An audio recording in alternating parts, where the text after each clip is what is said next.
let's preface this with I am not a budgeter. It very much stresses me out because I've never been at a point where I'm really financially secure. So I've never been at a point where I've made a reasonable budget and there's been a positive at the end.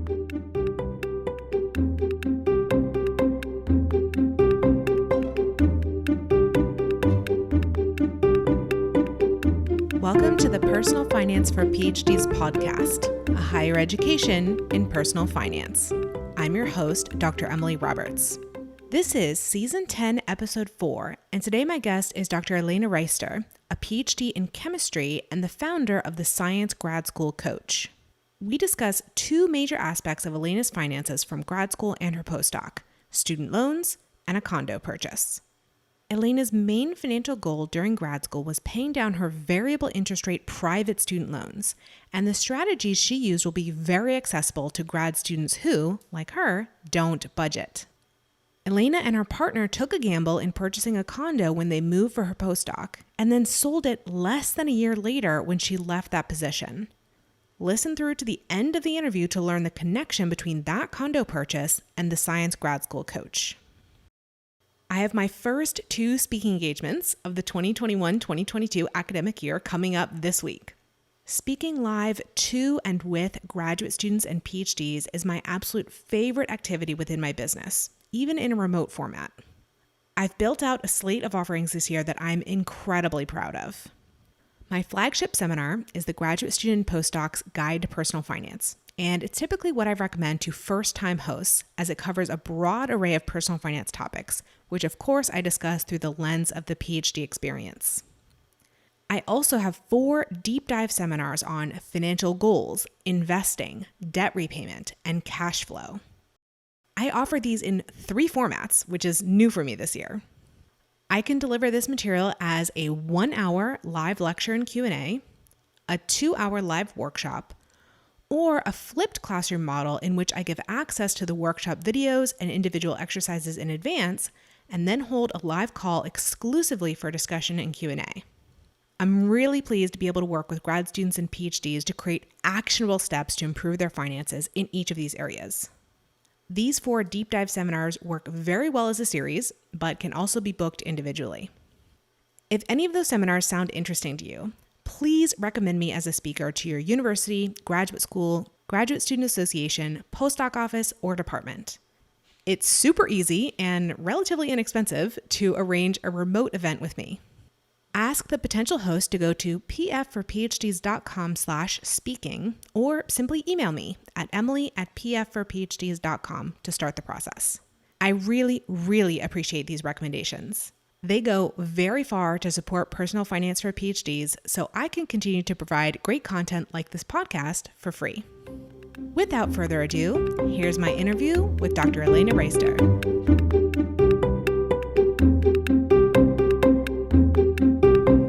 Delighted to have joining me on the podcast today, Dr. Elena Breister of Science Grad School Coach, and it's really exciting that she volunteered to be on the podcast. We are going to talk about some of her financial decisions from the past, a decision from grad school, a decision from her postdoc, and I hope we are all going to learn a lot from her story. So, Elena, thank you so much for joining me, and will you introduce yourself a little bit further to the audience? Yeah, so thank you so much for having me. I'm so excited to be here. As you said, I'm Dr. Elena Rister. I'm the founder of the Science Grad School Coach. And I got my PhD in chemistry in 2019 from the University of Nebraska. And since then went on to a postdoc at East Carolina University and have since taken a few months off to found the Science Grad School Coach. And that's kind of where I am today. Yeah. And by the time this airs, you'll be in a new position. Do you want to tell us more about that?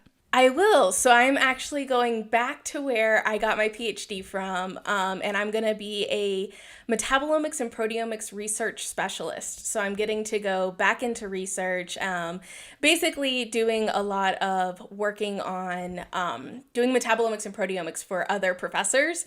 So I'm going to be a predominantly lab position, getting to do fun research. That sounds awesome. I always thought when I was going through my PhD process that I would love to be, I would call it a staff scientist. Is that a fair term? Yeah, I would love to be a staff scientist somewhere. Of course, my career went in a different direction, but I find that kind of position to be really attractive. So congratulations. Thank you.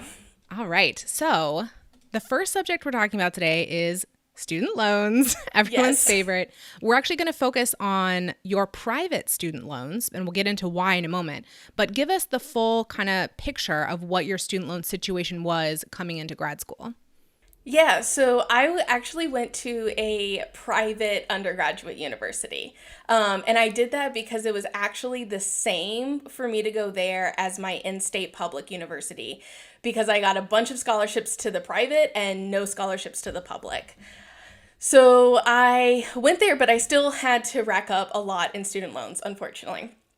So when I entered graduate school, I have the numbers here. So I had $15,539 in subsidized loans, $35,418 in unsubsidized loans, and then a $13,000 private loan.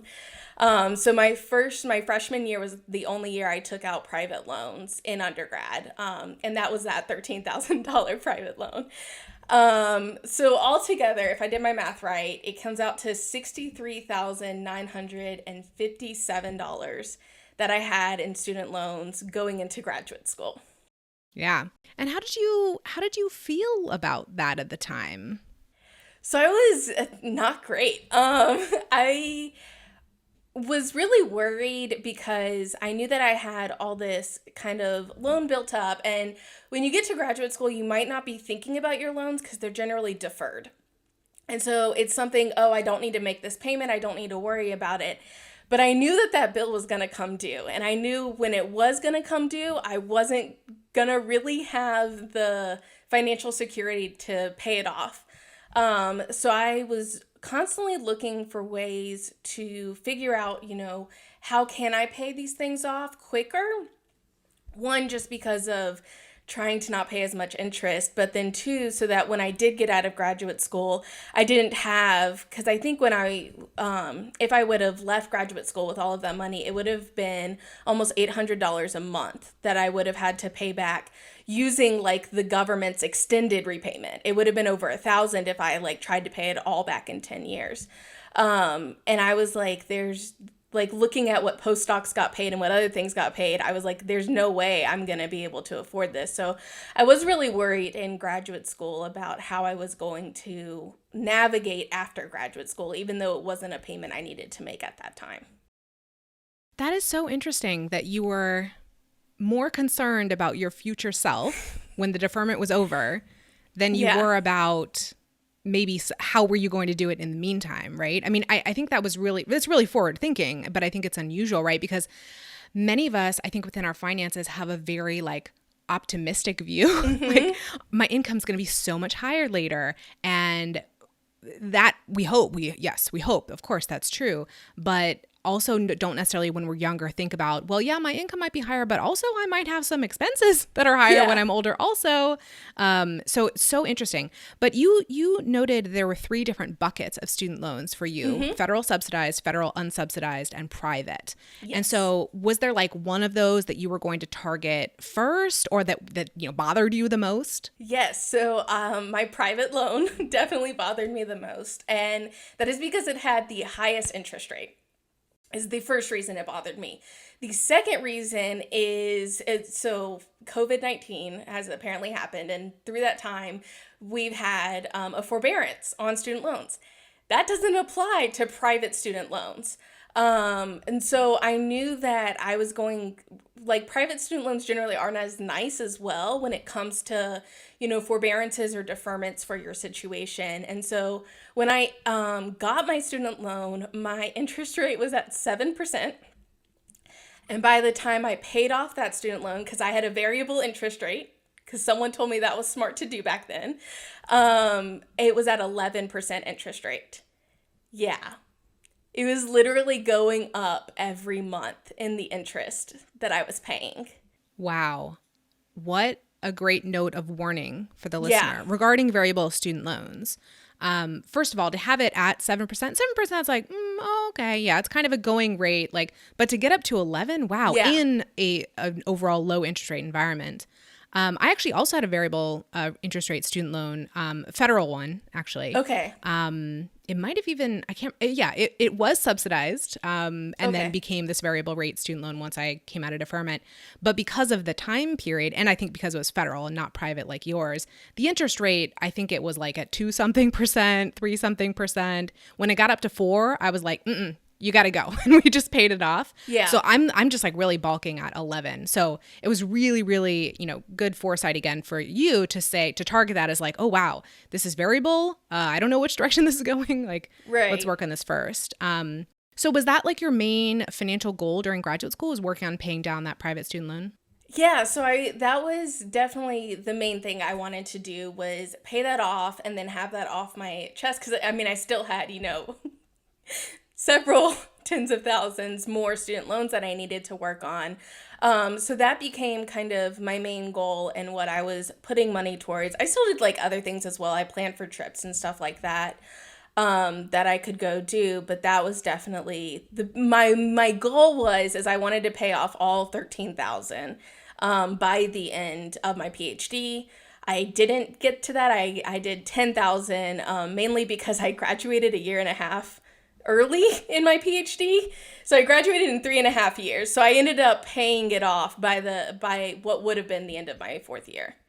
Wow. Well, that's a great financial decision all on its own. Just get out of grad school faster. That's awesome.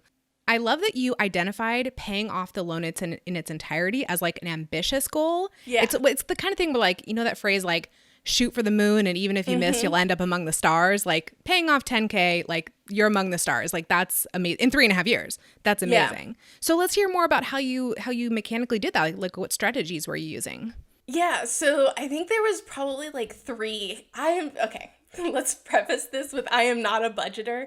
It very much stresses me out because I've never been at a point where I'm really financially secure. So I've never been at a point where I've made a reasonable budget and there's been a positive at the end. So it like always stresses me out to just make a budget. So I'm just like in general very conscious of spending money. And every time I'm spending money, I'm kind of like, is this really worth spending or not? So that's kind of, I don't know if that's really a strategy, but that's just kind of how I am. Yeah, it's like a predisposition kind of. Yeah. Yeah.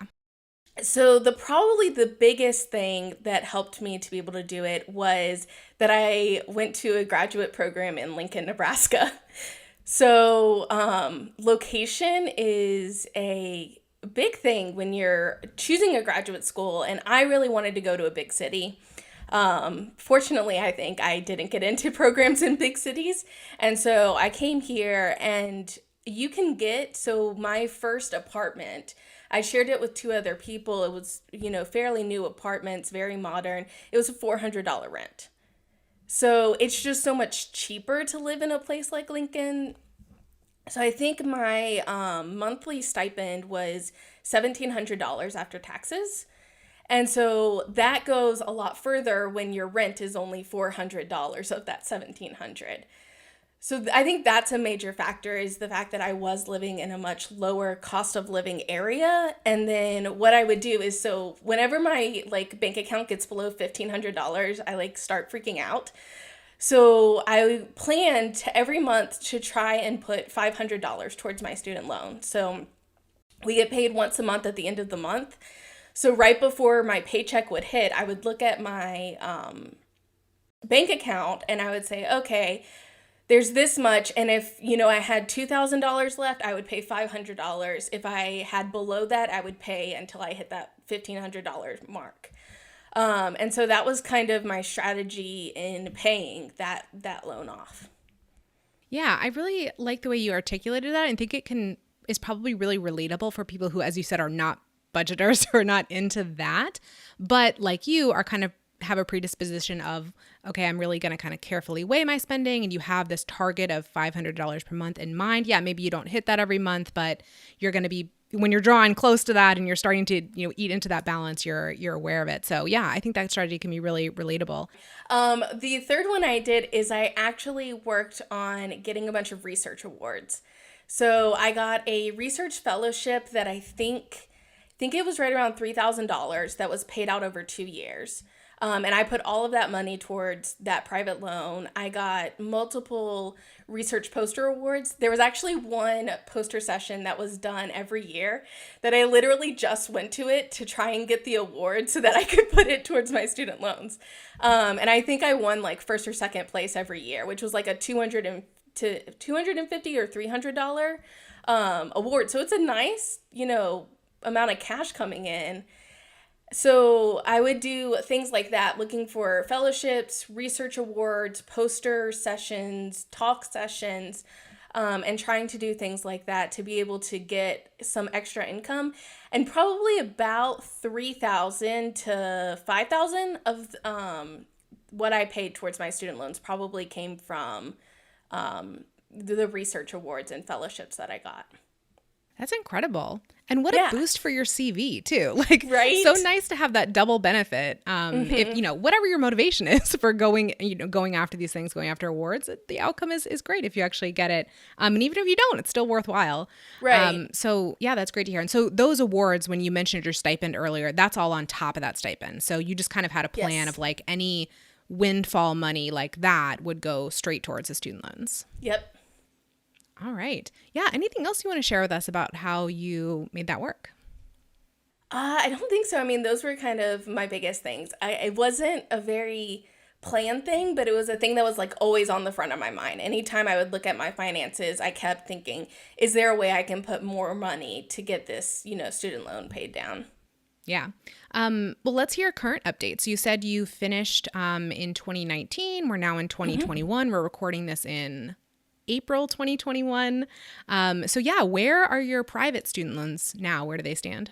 Yeah, so I paid off so it was just one private student loan. I paid off all $13,000 March of last year. So 3 months after I graduated, I had the last $3,000 paid off on that one. Incredible. Congratulations. Thank you. Then, regarding the federal loans, we know what happened starting in March 2020, Yes. Administrative forbearance. What are your kind of plans around your payoff for that? Like, are you going to stick with an income-driven repayment plan? Are you going to do it more aggressively? So right now I'm on the standard, but the extended standard. So because I had, I think it's $25,000, because I had over the 25,000, there's an extended where they give you 25 years to pay it off instead of 10 years. So I'm on that right now, and my plan is that once I start my new job and I have, a little bit more money coming in, I've paid some off as I've had, extra cash in. But as I start this one, I'm going to start more heavily putting it onto those student loans. So I'm not going to change the actual plan I'm on because there's no penalty for paying things off early. I'm just going to, put extra income that I get towards my student loans to be able to pay those off more quickly, if that makes sense. Yeah, it totally does. So you're keeping that minimum payment low just for flexibility, but you still have that as kind of a primary goal. Yeah. And you'll still be doing it aggressively. And just because we are in April 2021, what do you think about the possibility of student loan cancellation to any degree? Are you factoring that into your plan? So I am not. I am a plan for the worst, hope for the best kind of person. So I'm not. I would be very thankful and appreciative if there was any form of cancellation because, I have a partner who also comes with their student loans. But I'm not banking on it. I think that's been in talks for a very long time with not really much coming of it. So the forbearance that happened in 2020 was actually a huge benefit to me and has allowed me to make a lot of decisions that I wouldn't have been able to make had I not had the COVID forbearance. So I'm thankful for that, but I'm not going to, make a plan that, student loans will get canceled or partially forgiven. Yeah. Well, this is a really exciting time. I'm so glad that we caught you right here at the cusp of your, new job and that new phase. But again, congratulations on killing the private student loans, having them be completely gone. Emily here for a brief interlude. These action items are for you if you recently switched or will soon switch onto non-W-2 fellowship income as a grad student, postdoc, or postbac, and are not having income tax withheld from your stipend or salary. Action item number 1, fill out the estimated tax worksheet in Form 1040-ES. This worksheet will estimate how much income tax you will owe in 2021 and tell you whether you are required to make manual tax payments on a quarterly basis. The next quarterly estimated tax due date is September 15th, 2021. Action item number 2, whether you are required to make estimated tax payments or pay a lump sum at tax time. Open a separate named savings account for your future tax payments. Calculate the fraction of each paycheck that will ultimately go toward tax and set up an automated recurring transfer from your checking account to your tax savings account to prepare for that bill. This is what I call a system of self-withholding, and I suggest putting it in place starting with your very first fellowship paycheck so that you don't get into a financial bind when the payment deadline arrives. If you need some help with the estimated tax worksheet or want to ask me a question, please join my workshop, Quarterly Estimated Tax for Fellowship Recipients.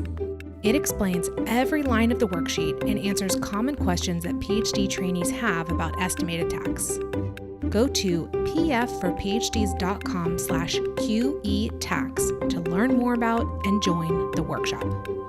Now back to our interview. Okay, let's talk about the next topic you wanted to bring up, which is about your real estate purchase during your postdoc. So let's hear the whole story around that. So I met my partner in graduate school. Actually, the day before I started graduate school, I met my partner. And so he had a house. He had bought a house years before we met. And when we moved, he sold the house. So we had some money come in from that. And when I took a postdoc in Greenville, North Carolina. And it is kind of interesting because when I was looking for housing options, I had the option of paying around $1,000 a month for a 1-bedroom, 1-bath apartment. Or I could buy a condo that I could pay $650 a month for a 2-bed, 2-bath condo. Those numbers are very surprising. Yeah. So real estate was really, really cheap there.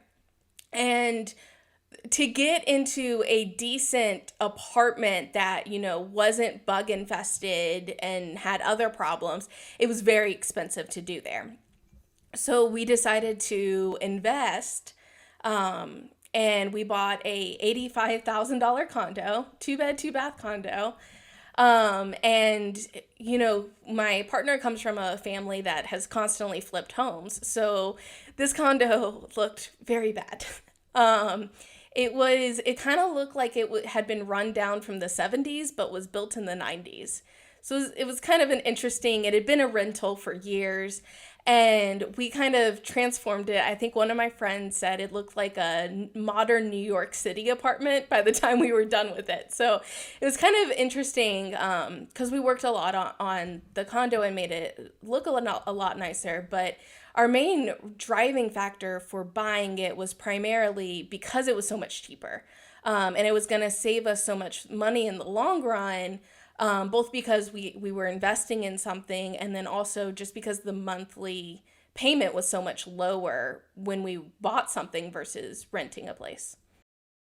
How did you fit such major renovation projects around your research schedule? I think there's a couple of things. So one, I didn't do most of the work, I'm going to be honest. So my partner, Greenville's a really small town. So my partner actually had difficulty finding jobs there. So he was unemployed for about half the time we were in Greenville. And he spent a lot of his time working on it. I was more the design person. So I was like, this is what we're going to do. And then I did some of the renovations, and it kind of became like our hobby. So I took a week off at the end of my PhD, went down to Greenville, and we did the initial renovation. So we redid the floors, painted the walls, made it at least livable. And that was kind of the bulk. And then we did one more bulk right before we sold the place. That kind of put us over the edge on getting a higher price back. But I think kind of knowing what you're doing helped, because like some things we really didn't know what we were doing, and Googling a lot of things. But I think having someone that, my partner knew a lot more what they were doing when coming to a construction project. And then, it kind of ends up being fun after a while. And so that kind of became where we put our free time when we worked on it together, around my research schedule. Yeah, that's really good to hear. I always kind of wonder about how like sort of logistically that works. And anyway, so my husband and I just closed on our first house. Yay! It's very turnkey, but there are like a few things we wanted to change. So we're kind of in the midst of like this. How much do we outsource? How much do we DIY? What kind of capacity do we have to actually work on this house? Or, those kinds of questions are kind of circling in my mind right now. So I'm just really glad to hear how you did it. So I have been consuming more real estate investing content recently, a little bit from Bigger Pockets. And I know Mindy Jensen, who's the co-host of the Bigger Pockets Money podcast, calls what you described a live-in flip. So that's what she does, like serially. She does live-in flips, one after the other. But that's great. So you had that initial experience. Now, I think you said that your postdoc was pretty short term. Is that right? Yeah, so it wasn't supposed to be. So I started January 3rd, I think, 2020. And I ended it October 31st, 2020. So it was about a 10-month long postdoc. The initial contract was till March of 2021, and then I was supposed to extend it for like another year, but I ended up kind of cutting it short and actually moving back to Lincoln, Nebraska. Yeah. And so I think this is something that's really on the minds of people when they move for grad school, move for a postdoc, move for a first job is, how long am I actually going to be here, and is a real estate purchase worthwhile? So can you tell us your thoughts on that? Like, did you have that thought when you first moved there? I mean, obviously the numbers made a lot of sense, but over what time period did the numbers make sense? Yeah, so I definitely had that thought, especially because when you're looking at buying or selling, there's a couple things you have to. So I said, it was $650 per month, versus $1,000. So that's like what, $350 difference that I probably would have been paying. But then you look at your down payment. So my down payment on the condo was just under $5,000, which is a lot cheaper than a lot of real estate down payments. But if you spread that out through time, you would realize that that's a lot more than the $1,000 a month. And so there were a lot of questions that we had on whether this was going to be a smart purchase or not. We were expecting me to stay for about 2 years. And generally you want, I think the advice usually given is 5 years to make a real estate purchase. You want to be there for about 5 years. But I think the biggest thing was just our comfort level. And especially with the lack of really good landlords in Greenville, we felt like we were more suited. We knew the real estate market. We knew how to sell houses. We knew how to do that stuff. So we kind of took a gamble, and we went that direction instead. And we were like, we might come out at a loss in the end, but we think our experience there is going to be a lot better. And so it might be worth that loss in the end. Yeah. I was going to ask, how did it end up turning out? Yeah, so actually it was really good. One, we did flip it. So we bought it for $85,000. We sold it for $99,500. So a pretty nice, we actually got an offer for like 104, but it didn't appraise for that. So it's a pretty, good chunk of change. I think after all the sales commissions and everything, we came out, because we also sold all the furniture with the house. So we came out with about $15,000 in the end.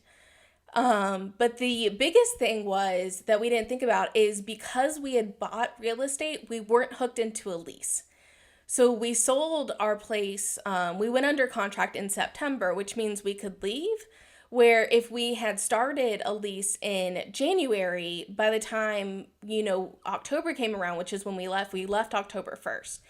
So by the time that came around, we would have had 3 months left on our lease. So we would have had to end up paying a lot more to get nothing just to break our lease.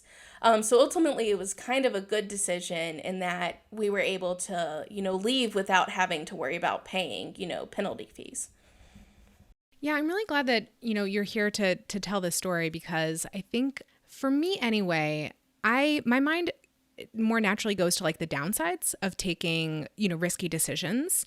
And I think everyone should, of course, be aware of the potential downsides, but just know that there are upsides also Yeah. that you might experience that are just as, or maybe even more likely than the downside. So like, yeah, clearly it was a risk. It was a risk at 2 years. It was more of a risk at 10 months or 9 months or whatever. Yes. But it did work out. And the thing is, you didn't have to sell. If that was not going Right. to work out financially for you, you were not required to sell. You could have moved and rented it out. You had other Yep. options, right? It's just that, selling did make sense. And so you went through with it. Yeah, so we actually considered that. We were looking at actually either doing Airbnbs for it or doing a long-term rental. And we actually looked into it, and like right as that was happening, there was kind of a real estate bubble. Because of COVID, nobody was selling real estate. So there was a scarcity on the market, and suddenly condos that were usually priced at the 60 to 80,000 range were starting to go near 100,000. And like, so we were like, okay, this seems like it's a good decision. And we could have always denied a contract if we were like, okay, we're not going to get enough out of it. And we kind of just wanted the peace of mind. We didn't really ever want to go back to Greenville, so we didn't want to have a place that we knew we would have to take care of. But it was definitely something we looked into, and if we stayed closer to the area, we probably would have done it for short-term rental or something. Yeah. Well, this is so interesting. I'm really glad to like kind of learn that it did work out positively in your case. And so when you volunteered for this, you said you wanted to tell how that real estate flip funded your Science Grad School Coach endeavor. So tell us about that. So that 15,000 that we got from the sale of the condo, which knowing like me and my partner, if it hadn't been in the condo, because we put 5,000 down, it probably wouldn't have been around by the time we got, because again, we're not budgeters. So the fact that it was there and we had that money, it allowed me to kind of make the decision. My partner finally got like his dream job back in Lincoln. So we made the decision for me to go unemployed and work on building this business, and for him to come here. And his job was not fully going to support us here. So the money that we got from the sale of our house actually made up for at least a year. We would have been fine for at least a year between the savings and then also, his income. And so that kind of started me having the freedom to really pursue starting the Science Grad School Coach and work on it. And then on the side, I kind of looked at applying to jobs and things like that, because I was kind of sad to leave research. I still wasn't exactly sure what I wanted to do. And now kind of right as things are starting to come into play with the Science Grad School Coach, I'm also starting a new job. So like in the end, it was a risky decision. And the only reason we could have taken that decision was because we bought a house and sold it and had that extra money left over to then come here and have that time. And now I am employed. Starting Monday, I will be employed. And so that's going to give me the opportunity to kind of do both the Science Grad School Coach and then also go back into research. Yeah, this just, is another example of what I like to say is money gives you options, right? The option to pursue fun employment, the option to wait for a great job opportunity to come and not try to force, yourself into one that's not a great fit, Right. et cetera, et cetera, et cetera. And I also had, I guess, somewhat of a similar story when I started personal finance for PhDs, which just in the sense that my husband and I focused a lot of our energy and our finances on retirement investing when we were in graduate school. And so by the time we finished, and I talk about this in season 1, episode 1, by the time we finished, we had quite a good nest egg, and that made us feel comfortable to take risks with our careers. So he took a job as at a startup, which we were very concerned about. It happens to be that he's still at that same position 6 years later, but we did not know at the time that it would be around for 6 years. Right. So he took a job at a startup, and I started my business, which, low revenue for, initially. So yeah, it was risky, but we felt confident, not because we had a bolus of cash savings as you did, but just because generally we were doing pretty well on the retirement front, and we, felt like it was okay to take a risk. So Yeah. Just so interesting. Like, I'd just love to hear another example of how your finances, like we all know that our careers can affect our finances, right? By what job we choose and so forth, but how your finances affect your career as well. And for Right. you, your ability to start your side business. Right. So yeah, I'm really glad to hear that. If people are intrigued by Science Grad School Coach, where can they find you, and what are you doing there? Yeah, so the Science Grad School Coach is kind of the business I developed to help people with pursuing research. So like I said, one of the ways I was able to pay off, a lot of my student loans was because of getting research awards and research posters. And something I realized is I'm actually good at doing research. But I didn't start out that way. When I started in graduate school, I was really frustrated because I felt like everyone expected me to know things, but nobody ever taught me those things. So I had to kind of, over time, figure all these different things out, from how do I create a research idea to how do I write a paper to how do I put a poster together. And so what I've done is basically I want to share that knowledge with other people. And that's what the Science Grad School Coach is. So if you're interested, I do have a YouTube channel, which is the Science Grad School Coach. And there's where I share a lot of kind of shorter videos on different topics around research and how to get better at research and do things like that. You can also find me on Twitter at SCI Grad Coach. And then I also have a full resource pages if you're interested. That I have several different resources on there, from how to create ideas, how to write a paper, how to do your dissertation, and you can find that at sciencegradschoolcoach.com/resources. And so those are kind of three different places where you can connect with me and hopefully get to learn some of the things that I'm trying to share, and hopefully it's helpful. Yeah, I love that impulse. And I wish that I had run across a few of those resources back when I was in graduate school. Maybe the information was there. I don't know. I was not plugged into it if it was. Yeah, I definitely wasn't either. And I think people don't realize that research can be easy. And then it's just because we're not taught how to do it and we're just expected to. And then we have to deal with the frustration of being like, I don't know what I'm doing, but I feel like I'm supposed to know. So I did something wrong. And it's not that you ever did anything wrong. It's just how the system is set up is not set up for researchers to do well, I guess. It's set up to make you struggle when you don't need to. Because I ended up writing or publishing 7 papers in my 3 years as a graduate student. But it didn't start out that way, right? Because I really struggled. And then I started learning where I can write a research paper. Once I have the data, I can write it, in a day or two. And that's just because now I know how to do it. And so that's what I'm trying to share with other people. Yeah, excellent. Very worthwhile endeavor. Love it. Okay, I'll ask you the question that I end all my interviews with, which is, what is your best financial advice for another early career PhD? So this is probably not the best advice, but I think my best advice is to think a lot about the location you're going to. That's one of the reasons why I came to the university I came to, was because I started looking up rent prices and saw how cheap it was. But something that you may not know is so I came back to Lincoln after my postdoc, but I actually got 2 different job offers. Before I came back to Lincoln, I got an industry job that was going to pay me $85,000. That was in a middle, kind of a higher than Lincoln cost of living. But it was just not the right job for me. But then I got my dream job, which was a postdoc. It was doing the dream research I wanted to do in Seattle. And I looked at the living cost and I said, I'm going to have to take on debt to go work a job. And I refused to do that. And so I actually went for unemployment because it was cheaper for me to come to Lincoln and be unemployed than it was for me to go to Seattle and work a job. And so that was a really hard decision for me to make because I really wanted to do that research. But I think it's important to think about the fact that even as an early PhD, you are worth something. And if you're not going to be netting positive while working a job, you really may want to reconsider taking those jobs, because that really shouldn't be a thing, especially after you have a PhD.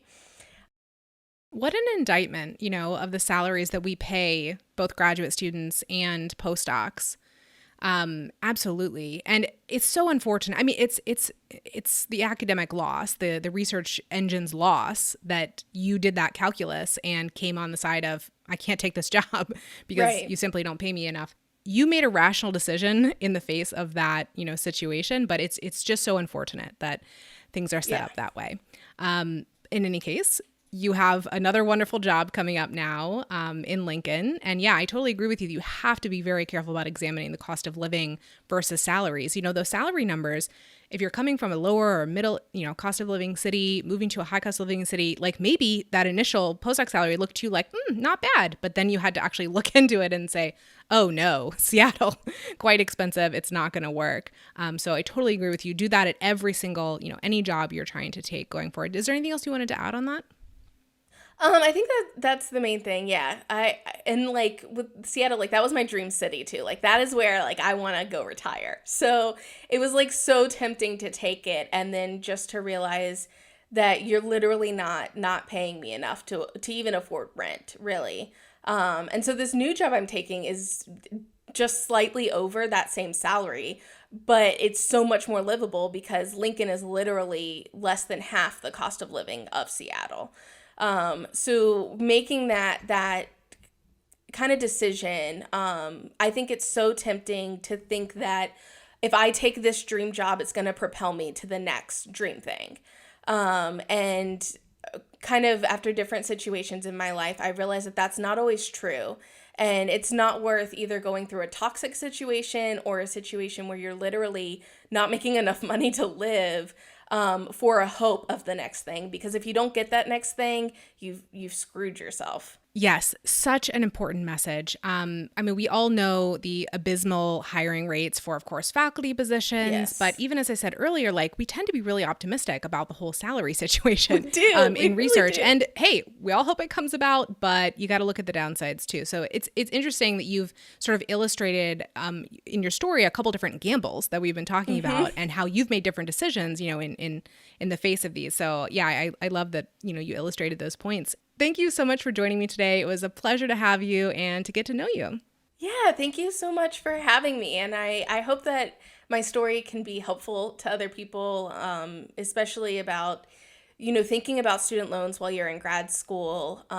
Because the other thing is unless you have subsidized loan, your interest is still building while you're doing that. So just, thinking about that, and then kind of making smart decisions when it comes to, gambles.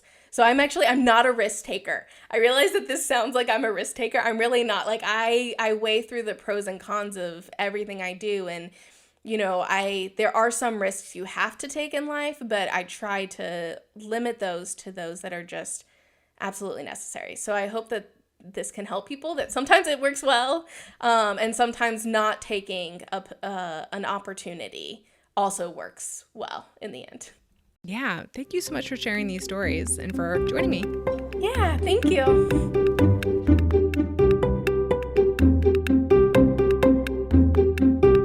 Listeners, thank you for joining me for this episode. pfforphds.com/podcast is the hub for the Personal Finance for PhDs podcast. On that page are links to all the episode show notes, which include full transcripts and videos of the interviews. There is also a form to volunteer to be interviewed on the podcast. I'd love for you to check it out and get more involved. If you've been enjoying the podcast, here are 4 ways you can help it grow. 1, subscribe to the podcast and rate and review it on Apple Podcasts, Stitcher, or whatever platform you use. 2, share an episode you found particularly valuable on social media, with an email listserv, or as a link from your website. 3, recommend me as a speaker to your university or association. My seminars cover the personal finance topics PhDs are most interested in, like investing, debt repayment, and effective budgeting. I also license pre-recorded workshops on taxes. 4, subscribe to my mailing list at pfforphds.com/subscribe. Through that list, you'll keep up with all the new content and special opportunities for personal finance for PhDs. See you in the next episode, and remember, you don't have to have a PhD to succeed with personal finance, but it helps.